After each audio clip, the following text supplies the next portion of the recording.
ओम नमः शिवाय। सभी व्यूअर्स को धन्यवाद करते हुए अब 2024 हर राशि के लिए मैंने कोशिश की है सर एक वीडियो बनाने की। उसके पहले आप लोगों को आने वाले 2024 की बहुत बहुत शुभकामनाएं। ईश्वर करे आपका आने वाला जो वर्ष है बहुत खुशियों से भरा हो, आप हेल्दी रहें, वेल्दी हो, आपकी हर एक मनोकामना जो कि जायज़ है वो पूरी हो। इसमें क्या है 2024 के लिए बता देते हैं। ये कन्या लग्न से शुरू होके उत्तरा फाल्गुनी नक्षत्र से प्रारंभ होगा। अब हर एक राशि वालों के लिए एक सा समय नहीं होता है। आपको एक उलझन रहती है कि आप इसको साल का जो होता है राशिफल किससे देखें, आप अपने लग्न से देखें या आपकी राशि से देखें। जहाँ तक मेरे मतलब अनुसार है, इसको दोनों से देखना चाहिए, क्योंकि पूरी तरह से ये ना तो मून साइन पे डिपेंड रहता ना लग्न पे रहता। कोशिश ये करना है दोनों का एवरेज निकालना चाहिए। तो अब इसमें प्रारंभ जो मतलब जैसे आपको पता ही हो कि मेष राशि से सभी लोग प्रारंभ करते, तो मैं भी उसी तरह कर रही हूँ। आपके लिए सबसे पहले एक शब्द में है, ये आपका ये स्वर्णिम वर्ष है। चारों तरफ से खुशियां खुशियां आपके सामने आने वाली हैं। अब उनको आपके नेटा चार्ट में और ग्रह स्थिति क्या है उसको देख के फिर और सही स्थिति का ज्ञान होता है। आप फिर भी अपनी तरफ से जो लंबे समय तक जो रहने वाले ग्रह हैं उनके आधार पर ये वर्ष का पूरा राशिफल रहता है। और उसके अतिरिक्त आपके जो कारक ग्रह हैं उनकी क्या संभावना रहती है, या बकरी रहते हैं, मार्गी रहते हैं, कितने पावरफुल रहते हैं जो कारक ग्रह हैं मेष राशि वालों के लिए। और इसके साथ साथ आपके स्वामी राशि मंगल हैं, उनकी क्या स्थिति है। मैं सबसे ज़्यादा स्ट्रेस इस समय दूंगी आपकी स्वामी राशि, आपके जो लंबे समय तक रहने वाले कारक ग्रह हैं और जो दो छाया ग्रह हैं उनके बारे में। प्रारंभ सबसे पहले करते हैं आपके जो कारक ग्रह हैं वो है बृहस्पति। बृहस्पति की स्थिति कैसी रहने वाली है, सब आपको मई तक आपको देखना होगा कि नेटा चार्ट में जहाँ 1 नंबर लिखा होगा तो वहां पर रहने वाले हैं, ये मई तक रहने वाले हैं लगभग। और उसके बाद फिर ये अपनी राशि बदल के और आपके सेकंड भाव में जहाँ पर 2 नंबर लिखा होगा, आपके लिए तो सेकंड भाव और 2 नंबर भी सेम है, लेकिन और राशियों के लिए जहाँ पर 2 नंबर होगा वहीं आप ये प्रवेश करेंगे। चूंकि आपके लिए कारक भाग है, भाग्य भाव के मालिक हैं ये आपके, और आपके 12th भाव के मालिक हैं, 2 भाव के मालिक हैं। आपके लिए बहुत अच्छा समय है। बृहस्पति की दोनों स्थितियां आपको पूर्णतः शुभता की ओर लाने वाली हैं। पूरे जो है 2024 चारों तरफ से धन का, संपत्ति का, विवाह का, वैवाहिक सुख का, संतान का, शिक्षा का, हर तरह से लाभ पहुंचाने वाले हैं। अब इसके अलावा एक लंबे समय तक रहने वाला जो एक और ग्रह है वो है आपके नेटा चार्ट में शनि है। शनि 11th भाव में है। हालांकि मंगल की और शनि की मित्रता नहीं है, चूंकि आपका भाव बहुत अच्छा है, 11th भाव वैसे भी अच्छा है, इनका कारक है। तो इस तरह से अपनी ही राशि में है और 4 नवंबर से ये मार्गी भी हो रहे हैं। यहाँ पर ये 2025 तक रहने वाले हैं। खुशखबरी ये है तो आपके लिए हर एक मनोकामना पूर्ण होगी। वो धन से संबंधित हो सकती है, परिवार से संबंधित हो सकती है, कैरियर से संबंधित हो सकती है। कोई भी ऐसी मनोकामना जो जायज है आपने पाल रखी थी, शनि की अब रिस्पॉन्सिबिलिटी बन जाती है, क्योंकि एक और भाव के मालिक हैं आपके 10th भाव के। कैरियर के लिए बहुत अच्छा समय है और आपकी संपत्ति के लिए बहुत अच्छा समय है, मान प्रतिष्ठा के लिए बहुत अच्छा समय है। अब इसके अलावा फिर 2 छाया ग्रह और बता देते हैं। जैसे 2 छाया ग्रह में एक तो राहु है, मीन राशि में चल रहे हैं आपके 12th भाव में, और ये अपने अभी अगले 18 महीने तक राशि नहीं बदलेंगे। और केतु आपके 6 भाव में चल रहे हैं जो कि कन्या राशि में है। तो ये भाव भी इतना खराब नहीं है अगर देखा जाए तो। क्रूर ग्रह है वो वैसे ही आपको लाभ पहुंचाने वाले हैं। मंगल से मित्रता नहीं है राहु की, लेकिन ऐसा माना जाता है ज्योतिष में कि केतु जो है मंगल की तरह कार्य करते हैं, इसलिए केतु को ज़्यादा अच्छा मानना चाहिए विशेष तौर से मेष राशि के लिए, क्योंकि ये 6 भाव में है और कोई भी क्रूर ग्रह जो 6 भाव में अच्छे फल देता है। 12th भाव में राहु है तो आपके लिए कुछ चीज़ों के लिए अच्छे होंगे, कहीं थोड़ी सी आपको सावधानी रखनी पड़ेगी। ये जो लंबे समय तक रहने वाले ग्रह उनकी स्थिति में बता चुकी हूँ। अब इसके साथ साथ आपको मैंने शॉर्ट में बताया, थोड़ा सा और बता देते हैं। संतान से, आपकी शिक्षा से, मान प्रतिष्ठा से, सब में आपको चारों तरफ से शुभता मिलेगी, क्योंकि हमारा जीवन इन सब चीज़ों के इर्द गिर्द क्यों घूमता है। आपका भाग्य कैसा रहेगा। भाग्य से इसलिए भाग्य का पूरा साथ रहने वाला है। बृहस्पति जो है संतान के कारक हैं, शिक्षा के कारक हैं, विवाह के कारक हैं, वैवाहिक जीवन के लिए भी माने जाते हैं। तो इन सब चीज़ों की शुभता आपको पूरे वर्ष मिलने वाली 2024 तक, अभी भी और बाद में भी जब ये अपनी राशि बदल लेंगे। उसका वीडियो मैं आपको अलग से बता दूंगी बना के। वैसे अभी मैंने एक वीडियो बनाया है, उसमें भी आप देख सकते हैं। उसमें जो कुछ राशियां हैं वो पूरे वर्ष का मैंने बताया उसमें संक्षेप। आपके इसके बाद आप आ जाते हैं वृष राशि में। जब ये आएंगे तब भी ज़्यादा आपको फायदा लेगा। अब आपकी स्वामी राशि पे आ जाते हैं सबसे पहले, क्योंकि बहुत लंबा नहीं करते इसको, शॉर्ट में बताते हैं। मंगल जो है स्वामी राशि हैं, और इनकी जो उच्च अवस्था और नीच अवस्था और इनकी स्वयं की राशि उसको केवल मैं बताऊंगी, क्योंकि और जैसे मित्र राशि है या इस तरह से और बताती रहती हूँ बीच बीच में। सबसे पहले बता देते हैं मंगल। मंगल जब ये कब रहने वाले हैं, मंगल का साथ जब सूर्य के साथ रहेगा या शनि के साथ रहेगा। जैसे शनि आपके अभी जहाँ से रहे वहाँ तो रहेंगे, लेकिन मंगल जरूर विचरण करते हुए 11वें भाव में आएंगे। तो वो स्थिति के लिए 5 फरवरी से 15 मार्च तक का समय जो है वो उच्च रहने वाले हैं। 10वें भाव में मैंने बताया कि शनि की राशि इनकी उच्च होती है, मकर राशि। जब ये 10वें भाव में आएंगे, मतलब आप मोटा मोटा मान के चलिए फरवरी और मार्च का महीना आधा, ये पूरा महीना आपके लिए गुड न्यूज रहने वाली है। किस तरह से, कैरियर को कोई नए कार्य की शुरुआत कर सकते हैं, नया व्यापार शुरू कर सकते हैं। कैरियर में कोई भी उलझन थी उसको निपटाने का समय है। आपके बॉस से अनबन थी, या आपका प्रमोशन जो था, या आपके संग में काम करने वाले आपका सहयोग नहीं कर रहे थे, और आपके लिए समय अच्छा। एक दृष्टि इनकी कहाँ पड़ेगी जब ये रहेंगे, 4th भाव में पड़ेगी। तो भूमि वाहन की सुख में वृद्धि, उस समय आप चाहे नया वाहन या नए कोई भी भवन खरीद सकते हैं। कोई भी इस तरह से काम, माता की हेल्थ खराब थी उसमें इम्प्रूवमेंट होगा। हालांकि वो नीच राशि होगी, लेकिन चूंकि ये इनकी स्वयं की स्थिति इस समय बहुत प्रबल रहेगी, इसलिए आपके लिए ये समय बहुत अच्छा है। थोड़ा सा जो भी काम करते हैं, अगर प्रॉपर्टी का काम करते हैं तो वहाँ थोड़ा सा ध्यान रखें। संतान की कोई समस्या आपको सता सकती है इस दौरान, अगर सूर्य वहाँ है उस समय, क्योंकि सूर्य के लिए ये मकर राशि कैसी होती है, शत्रु राशि होती है। तो सूर्य की वजह से थोड़ी सी परेशानी हो सकती है अगर सूर्य के साथ हैं जब तक वो। उसके बाद फिर ये समस्या समाप्त हो जाएगी जब सूर्य अपनी राशि बदल के आपके 12th भाव में आ जाएंगे। उस समय तक के लिए समस्या रहेगी, क्योंकि 11th और 10th भाव दोनों ही सूर्य के लिए अच्छे नहीं रहने वाले हैं। अब मंगल के लिए अगला और बता देते हैं। जून जुलाई के महीने में अपनी राशि में रहेंगे। 2 राशियां हैं इनके पास। एक तो है अपनी जो रोचक नामक जो पंच महापुरुष बनाते हैं, वो है वृश्चिक राशि और मेष राशि, इनकी अपनी राशि है।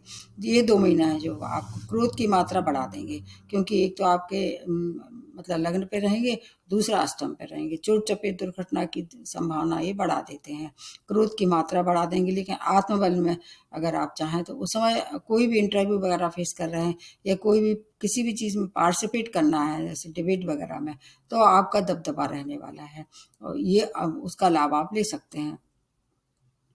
अपनी राशि में है, बहुत पावरफुल हो जाएंगे। मान सम्मान में कोई कमी आ रही थी तो उसमें वृद्धि रहेगी। गवर्नमेंट सेक्टर से, या प्रॉपर्टी बिल्डर हैं, या शौर्य से दिखाने वाला कोई काम है, जैसे कि आपके बहादुरी जहाँ दिखानी है, सेना है, पुलिस है, स्पोर्ट्स है, ये समय आपके लिए बहुत अच्छा रहने वाला है। कम से कम ये समय इसका आप सही उपयोग करेंगे, इसलिए मैं इसको विशेष तौर से बता रही हूँ। हर एक राशि वालों के लिए स्वामी राशि की बहुत ज़्यादा महत्वपूर्ण भूमिका होती है जीवन में। पूरे जीवन में जैसे आपके घर का मुखिया आपके साथ रहता है, ठीक इसी तरह से आप उसकी छत्र छाया में रहते हैं। अब एक स्थिति मंगल की सबसे ज़्यादा थोड़ी सी चिंताजनक रह सकती, सावधानी कह सकते हैं। चिंता करने की कोई आवश्यकता नहीं है, क्योंकि ऊपर वाला जब मेहरबान होता है तो हर चिंता से मुक्त भी हो जाते हैं। अगर महादशा अंतर्दशा अच्छे ग्रह की चल रही है तो घबराने की आवश्यकता नहीं है। मंगल जब नीच राशि में रहते हैं, लगभग 2 महीने के लिए रहते हैं, अक्टूबर से दिसंबर तक का समय। आपकी नीच राशि किसकी, ये आपकी कर्क राशि है। मकर इनकी उच्च है और कर्क राशि इनकी नीच राशि है। तो ये चौथे भाव को प्रभावित करेंगे, जो किसका है, आपके माता का है, भूमि वाहन का है, आपकी सुख समृद्धि का है, आपकी पॉपुलैरिटी का भी है, लोकप्रियता इसमें है। जैसे राजनीति में बहुत सावधानी रखनी पड़ेगी। अगर उस समय इलेक्शन लड़ते हैं आप, उस दौरान आपको हो सकता है डाउट हो, सो आपको उसमें जीत हो। और मानसिक क्लेश बढ़ा देंगे। अगर प्रॉपर्टी का कोई मामला पहले से उलझा हुआ और उलझ जाएगा। नई प्रॉपर्टी और नया वाहन तो उस समय बिल्कुल भी खरीदना भूल के भी अगर कोशिश करें, उस दौरान इसको फाइनलाइज ना करें। नया काम की शुरुआत भी ना करें, अवॉइड करें। कैरियर से अगर कोई भी समस्या आ रही थी उस दौरान तो उसको कुछ समय के लिए टाल दें, क्योंकि इनकी कर्क राशि चंद्रमा की राशि नीच राशि। लेकिन अगर चंद्रमा आपकी नेटा चार्ट में अच्छी स्थिति में है, मान लीजिए उच्च राशि में है या स्वयं यहीं बैठे हुए हैं चंद्रमा, तो नीच भंग भी हो जाएगा। इसलिए आपको फिर घबराने की आवश्यकता नहीं है। चंद्रमा की स्थिति भी देख लीजिए आपके लिए। आपके कारक ग्रह जो है बृहस्पति है, मैंने पहले ही बता दिया है। मंगल भी आपके लिए कारक ही है, आपके स्वामी राशि। चंद्रमा भी कारक हैं, और इसके अलावा सूर्य भी आपकी जब मेष राशि में आते हैं, आपकी राशि में मेष राशि में आते हैं और गुरु के साथ हैं, जब तक वो आपको बहुत सारा आत्मबल मिलेगा। आपका जो समाज में मान प्रतिष्ठा की वृद्धि होगी, आपका सामाजिक दायरा बढ़ेगा। संतान से संबंधित कोई परेशानी थी वो दूर होने वाली है, और शनि की वजह से आपको पूरे 2025 तक आर्थिक लाभ होने वाला है। वर्ष का प्रारंभ आपके लिए वैवाहिक संबंध अच्छे रहने वाले हैं। विवाह के योग थे, अगर प्रपोजल आ रहे थे, आप स्वीकार कर लीजिए। ये विवाह आपके लिए सुखद रहने वाला है। आपका वैवाहिक जीवन भी भविष्य में बहुत अच्छा रहने वाला है। आपके लिए प्रारंभ का जो समय है वो सौभाग्य लेके आ रहा है। खुशियां बटोर लीजिए, जितना चाहे खुशियां बटोर सकते हैं। जीवन के बहुत से संघर्ष कम होने वाले हैं। और इसके साथ जनवरी से मई तक का समय आपके लिए इस तरह अच्छा है। धार्मिक यात्राएं भी कर सकते हैं, धर्म कर्म में रुचि भी बढ़ा सकते हैं। कोई उच्च कोटि की संतान की प्राप्ति भी इस दौरान हो सकती है, क्योंकि एक दृष्टि जो है वो इनकी कहाँ पड़ेगी, पंचम भाव है। प्रेम में थे, प्रेम विवाह में इसको परिणित कर सकते हैं। अन्यथा अगला जो स्टेप होगा इनका वो भी आपके लिए अच्छा होगा। संतान प्राप्ति की योग भी होने वाले हैं। शिक्षा में कोई व्यवधान आ रहा था वो दूर होगा। इसके अलावा अगर हायर एजुकेशन के लिए विद्यार्थी हैं, हायर एजुकेशन के लिए जाना चाह रहे थे, तो वो भी आपके लिए समय बहुत अच्छा है। आपके लिए शनि और गुरु की जो एक दृष्टि पड़ेगी आपके लग्न पे पड़ेगी। आपको पता ही होगा कि शनि की दृष्टि अच्छी नहीं होती, लेकिन गुरु जहाँ बैठे होते हैं वो उसकी अशुभता कम हो जाएगी। इसलिए आपके लिए फिर समय उतना खराब नहीं है। अपना जो लग्न है वो एक्टिवेट हो जाएगा, आपके आत्मबल में वृद्धि होगी। भागवर्धक प्रसंग होने वाले हैं आपके लिए, और आपका फिफ्थ भाव बहुत अच्छी तरह से एक्टिवेट हो जाएगा। अगर वैवाहिक संबंधों में कोई मनमुटाव था वो दूर होने वाला है।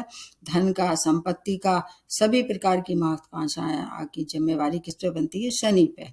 शनि आपकी जिम्मेवारी उठा रहे हैं और वो 2025 तक उठाएंगे। पूर्व में किए गए जो प्रयास थे अब तक उसमें सफलता नहीं मिल रही थी, वो अब सफलता मिलने वाली है। पद प्राप्ति होने वाली है। अगर कोई कंपटीशन फेस कर रहे थे तो उसमें भी सफलता मिलने वाली है। पुराने जॉब में प्रमोशन होने वाला है। गुरु और सूर्य आपके लिए काफी, ये कब तक रहेगा समय, अप्रैल का समय ये रहेगा। अप्रैल में अगर कोई काम करना है, कोई नए काम की शुरुआत करना है, अप्रैल में कर लीजिए। ये समय उसके लिए अप्रैल और मई का समय बहुत अच्छा रहने वाला है। अगर आप पब्लिक सेक्टर से जुड़ के कोई काम कर रहे थे उसमें आपकी लोकप्रियता बढ़ने वाली है। आपके लिए इस वर्ष एक अच्छी सूचना और है शायद सब लोगों के लिए। अगर आप इच्छुक हैं और उसके लिए तैयार हैं तो परिवार में किसी नए सदस्य का आगमन होता दिखाई दे रहा है। या तो आपका विवाह हो सकता है या आपके लिए संतान योग भी बहुत समय है। दोनों ही जो है योग बहुत प्रबल हैं इस दौरान। तो आप कोशिश करेंगे तो उसमें सफलता मिलने वाली निश्चित है। अगर आप संपत्ति का कोई परेशानी थी, जैसे अब तक आप रेंट में रह रहे थे, संपत्ति का लाभ नहीं मिल रहा था या संपत्ति का कोई भी मामला उलझा हुआ था, तो आपको 1 मई के बाद सुलझाने की कोशिश करना चाहिए। 1 मई तक और शांति रखें आप, क्योंकि 1 मई के बाद गुरु की स्थिति बहुत प्रबल हो जाएगी नेटल चार्ट में। गुरु आपके कारक हैं। संपत्ति का लाभ आपके लिए बहुत कराने वाले हैं। चारों तरफ से सुख समृद्धि के साथ साथ आपकी आयु वृद्धि भी होगी, क्योंकि जब सेकंड भाव में गुरु आ जाएंगे तो एक दृष्टि आपकी कहाँ पड़ेगी, अष्टम भाव पे पड़ेगी। आयु वृद्धि होगी, लेकिन इसका मतलब ये नहीं है कि आपको लाइसेंस मिल जाता है फास्ट ड्राइविंग का, क्योंकि मंगल की एक राशि आपके अष्टम भाव में है। चोट चपेट दुर्घटना की तो आप हमेशा आपको सावधानी रखनी पड़ेगी। ये समय समय से मैं आपको और शॉर्ट वीडियो में भी बताती रहूंगी जब जब मंगल की स्थिति खराब होगी। अभी भी मैं बता चुकी हूँ कि जब नीच राशि में मंगल आए बहुत सावधानी रखनी पड़ेगी आपको। राहु आपको विदेश पहुंचा के रहने वाले हैं। अगर गुरु की स्थिति बहुत अच्छी है तो आपको मनचाही जगह जहां आप काम कर रहे थे, जैसे पीएचडी कर रहे थे या एमएस कर रहे थे या एमबीए कर रहे थे, हायर एजुकेशन के लिए ये समय विदेशी, क्योंकि राहु क्या है, घर से दूर ले जाके गुरु दिखाते हैं। 12th भाव में है। 12th भाव किसका है, विदेश का है। विदेश भ्रमण, विदेशी यात्राएं, मनोरंजक यात्राएं, अगर आपने पहले से वहां पे आपका चल रहा है, मतलब जैसे कि लंबे समय तक आप विदेश में काम कर रहे हैं, तो पीआर वीज़ा के लिए ये समय बहुत अच्छा है, विशेष रूप से तब जबकि बृहस्पति की स्थिति अभी आपके लग्न में है, मतलब मई तक के लिए बहुत अच्छा समय है। आप कोशिश करेंगे तो आपकी वहाँ सफलता तय है। आप कैरियर के लिए भी बहुत अच्छा है, धन के लिए भी बहुत अच्छा है। अब आ जाते हैं आपकी सबसे ज़्यादा महत्वपूर्ण चीज़ में पहले बताना चाहिए थी, ये है हेल्थ। हेल्थ के लिए केतु रहे हैं आपके 6 भाव में, और केतु किस उसमें बैठे हुए हैं, कन्या राशि में है, और कन्या राशि किसकी? बुध की राशि, जो मंगल की मतलब मित्र नहीं है। अगर बुध की स्थिति अच्छी नहीं है तो आपको मानसिक रोग हो सकते हैं, त्वचीय रोग हो सकते हैं, तो आपको वहाँ थोड़ा-सा आपको ध्यान रखना पड़ेगा। अगर बुध अच्छे हैं तो फिर आपके लिए मतलब बहुत अच्छा है, क्योंकि केतु का स्वभाव मंगल की तरह है और ये 6 भाव में है, तो आपके लिए इन सब चीज़ों से छुटकारा भी मिलने वाला है। जैसे शत्रु अगर आपको परेशान कर रहे थे, शत्रु परास्त होंगे। अगर आप ऋण में कहीं से आपको दिक्कत आ रही थी, अप्रूव करवाना चाह रहे थे या ऋण से मुक्त होना चाह रहे थे, क्योंकि बृहस्पति और शनि आपको अपार संपत्ति देने वाले हैं, अपार धन की प्राप्ति देने वाले हैं, तो आप ऋण से भी छुटकारा पा लेंगे। और अगर अप्रूव करवाना चाह रहे थे, किसी भी तरह से आपको कोई बड़े काम में अगर पैसे की ज़रूरत थी, तो वो भी होगा, उसकी भी संभावना ये केतु बढ़ा देंगे। कोर्ट केस में भी कहीं से फँसे हुए थे, उससे बाहर निकालेंगे। थोड़ा-सा हेल्थ की ज़रूर परेशानी हो सकती है, क्योंकि 2 ऐसे भाव, एक तो अष्टम और एक आपका 6 भाव, इनसे जोड़ के देखें तो परेशानी थोड़ी-सी मिली-जुली होगी। जब-जब आपको ये देखना होगा बुध की पोज़ीशन क्या होगी। अब बुध अगर खराब स्थिति में आएगा नेटल चार्ट में, तो आपको फिर थोड़ा ज़्यादा सावधानी रखनी पड़ेगी। अब मतलब पूरा साल किसी के लिए भी खराब नहीं होता है, पूरा साल किसी के लिए भी अच्छा नहीं होता है। बस मैंने इसीलिए कोशिश की कि आप अपनी स्वामी राशि से थोड़ा-सा आकलन करें, और कारक ग्रह जो है वो बृहस्पति को और शनि जो है वो आपके लिए पूरी सौगातें लेके आ रहे हैं। बहुत अच्छा समय है। इसके साथ अब कुछ और बता देते हैं, जैसे कि मान लीजिए अगर आपको करियर से संबंधित कोई चीज़ परेशान कर रही है, सूर्य के ऊपर बल कीजिए। सूर्य को आपकी आपकी स्वामी राशि मंगल से मित्रता है, आपकी राशि में ये उच्च भी रहते हैं, इसलिए सूर्य को अर्घ्य देना चाहिए, पिता का सम्मान करना चाहिए। और ज़्यादा परेशानी हो रही है तो गेहूँ गुड़ का दान संडे को कर सकते हैं। और हनुमान जी की उपासना तो आपके लिए जीवन भर है, आपके लिए रामबाण है, वहाँ तो कोई हम कभी भी छूट नहीं देंगे, हमेशा उसकी शरण में रहिए। गुरु की उपासना करिए, गुरु को प्रबल कर लीजिए, क्योंकि भाग्येश हैं। उसके लिए आपको अगर रत्न पहनना है किसी को दिखा के, पुखराज पहन सकते हैं और मूंगा पहन सकते हैं। 2 रत्न आपके लिए सबसे ज़्यादा मतलब कहना चाहिए लकी रत्न रहने वाले हैं, लेकिन नेटर चार्ट दिखा लेना चाहिए, क्योंकि पुखराज ऐसा रत्न है जो बहुत जल्दी आपको प्रभावित कर सकता है जीवन को। अगर स्थिति खराब है तो फिर उस समय पुखराज रत्न आपको सूट नहीं करेगा। एक तो रत्न का अब कलर बता देते हैं। आपके लिए सबसे ज़्यादा अगर देखा लकी कलर येलो रहेगा, उसके बाद नंबर 2 पे रेड कलर रहेगा, और कभी-कभी जो आप ज़रूरत पड़ जाए तो नारंगी कलर भी पहन सकते हैं। तो ये कलर आपके लिए काफ़ी अच्छे रहने वाले हैं। वर्ष भर बदल-बदल के पहनते रहिए, कोई दिक्कत नहीं है उसमें। काले कलर को थोड़ा-सा कम पहनिए, पहन सकते हैं, ऐसा कुछ नहीं है। तो अगर इन कलरों का भी ध्यान रखते हैं तो आपके लिए बहुत अच्छा समय है। और जो मैंने दिसंबर से अक्टूबर तक का जो समय बताया है, उस समय मेष आपकी स्वामी राशि जो है वो कर्क राशि में रहेंगे, नीच राशि। उस समय आपको लाल दान ज़रूर करना चाहिए। उस समय आपको हो सकता है चोट-चपेट दुर्घटना के शिकार हों, हेल्थ खराब हो, तो लाल दान में आपको देखना चाहिए कि लाल फल कर सकते हैं, लाल चीज़ों का दान, लाल मिठाई भी कर सकते हैं, लाल वस्त्र भी कर सकते हैं। लाल चीज़ों का दान करेंगे तो आपकी रक्षा रहेगी, आपकी आयु को कोई खतरा नहीं होगा। बृहस्पति की एक दृष्टि आपके अष्टम भाव पे है, आयु को निश्चित रूप से आपको आयु वृद्धि होगी इस दौरान। इन सब चीज़ों का आप पूरे समय ध्यान रखेंगे, और बीच-बीच में जो और परिवर्तन होंगे बताती रहूँगी। ये तो मैंने सारांश बताया है, ये तो आपको मिलना ही मिलना है। अगर आप अपने नियम से दिनचर्या अपनी अच्छी रखते हैं, अपने विचार सात्विक रखते हैं, गुरु गुरु को अगर प्रबल करते हैं, तो आपका 2024 आने वाला समय है, आपके लिए बहुत अच्छा रहने वाला है। जितनी आपने कल्पना नहीं की थी, उससे अच्छा मिलेगा। आपका मतलब दबदबा रहेगा चारों तरफ से, और परिवार के रिश्ते भी बहुत अच्छे रहने वाले हैं। और मतलब ये मैं एक जनरल से बताती हूँ। आपको अगर स्वयं की महादशा अंतर्दशा भी देख लेना चाहिए, और लग्न और आपके इससे देखना चाहिए, मून साइन से, दोनों से मिला के देखना चाहिए। तो आशा है आपको ये मेरा वीडियो पसंद आया होगा, और पिछले वीडियो में मैंने बताया है आपको, उसको भी थोड़ा सा फॉलो करते रहिए। जो नया मैंने एक जो चैनल शुरू किया उसमें बहुत अच्छी अच्छी रेमेडी बताई हैं, आप देखते और उनको फॉलो करके और फिर मेरे को मेल कीजिए। आज यहीं समाप्त करते हैं। नमस्ते और धन्यवाद।